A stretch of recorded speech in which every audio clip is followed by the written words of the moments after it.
आज से 5 दिनों तक बीएसएफ और पाकिस्तान रेंजर्स के डीजी के बीच बैठक शुरू हो रही है। पाकिस्तान से 16 सदस्यीय टीम दिल्ली पहुंच रही है।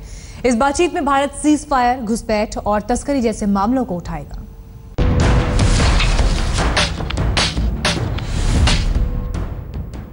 सीमा पर जारी सीज फायर उल्लंघन के बीच दिल्ली में भारत और पाकिस्तान के बीच डीजी स्तर की बातचीत शुरू हो रही है।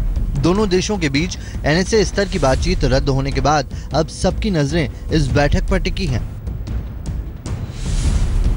पाक रेंजर्स और बीएसएफ के बीच डीजी लेवल की बातचीत से पहले मंगलवार को साउथ ब्लॉक में उच्च स्तरीय बैठक हुई, जिसमें मीटिंग को लेकर एजेंडे पर चर्चा हुई। लगभग 2 साल बाद हो रही डीजी लेवल की इस वार्ता के मायने और दोगुने तब हो गए जब एनएसए वार्ता भारत और पाकिस्तान के बीच रद्द कर दी गई। लगातार पिछले कई दिनों से भारत इस वार्ता को कैसे सफल बनाया जाए इस पर माथापच्ची कर रहा है। वार्ता के एक दिन पहले एनएसए ने गृह सचिव और डीजी बीएसएफ से मुलाकात की और लगभग 2 घंटे चली इस मीटिंग में तमाम मुद्दे जो वार्ता में सामने रखे जा रहे हैं की समीक्षा की।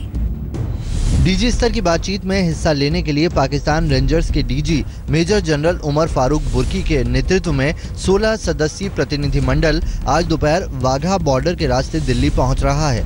बैठक में 23 सदस्यीय भारतीय दल की अगुवाई बीएसएफ डीजी डीके पाठक करेंगे।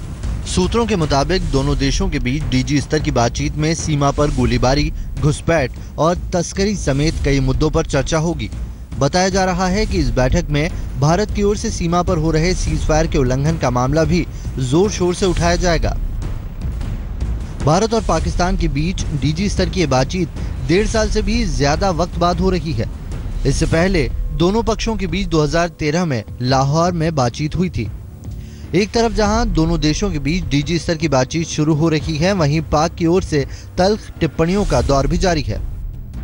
बयान आ चुका है कि ऐसा कोई एहतमाल नहीं है, खुदा खास्ता अगर कोई ऐसी बात हुई तो भरपूर जवाब दिया जाएगा। तो किसी की ये तवक्को हो कि वो ऐसी चीज़ करके they can get away with it, ये ख्याम खाली है। अपने से कोई मतलब निकाल करके और गलत बात बोलना, ये दोनों देशों का जो रिश्ता है उसके लिए अच्छी बात नहीं है। और हम लोग धमकी का भाषा भी हम लोग इस्तेमाल नहीं करते हैं और हम लोग अपना देश के लिए सुरक्षा कैसा होना चाहिए और इसको सुरक्षित कैसे रखा जाए उसका जिम्मेदारी हम लोग लेते हैं। पाकिस्तान के रुख को देखते हुए इस बैठक से किसी को बहुत ज्यादा उम्मीद नहीं है। अब देखना है एनएसए स्तर की बातचीत रद्द होने के बाद इस बैठक से सरहद पर तालमेल और शांति बनाए रखने में मदद मिलती है या नहीं। दिल्ली से मौसमी सिंह के साथ आज तक ब्यूरो।